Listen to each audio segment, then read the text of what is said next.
I've been involved in what you might call education by experience for many, many years. The idea that you need not only classroom and books, but you need to actually experience life.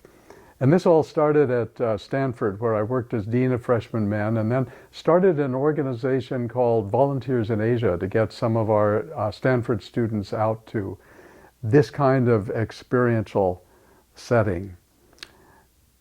This has given me a chance to spend a lot of time within Asia, which I've really enjoyed. And starting about 20 years ago, more and more time in Myanmar or Burma. That's a country that really has a fascinating background. We know it now as a least developed country, but what most people don't realize is that 60 years ago, it was actually probably the most developed, richest nation in Southeast Asia.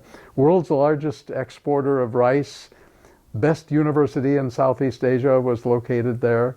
They were doing very, very well until 1962, when they got what turned out to be a really terrible military government.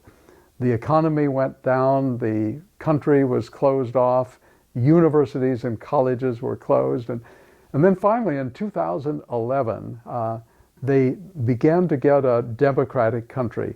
They're not totally there, and there are still many problems, but there's an atmosphere of hope and forward movement there.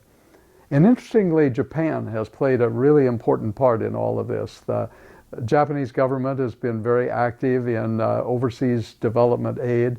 Japanese companies are very, very active there.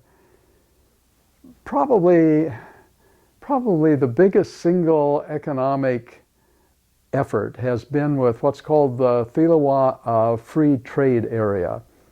And this is all Japanese. The capital came from JICA and from the Japanese Shosha, the Japanese trading companies. Now there are 45 international companies there, and 21 of the 45 are Japanese. So that Japan-Myanmar connection is a very, very close one. When you get there, you realize that much of the attraction of the country is not just economic, but in terms of the culture, which is very rich, very Buddhist, and the people who are extraordinarily warm and welcoming. So watch that country. It's a country that's going to be moving forward. In fact, I would say sometime go and visit.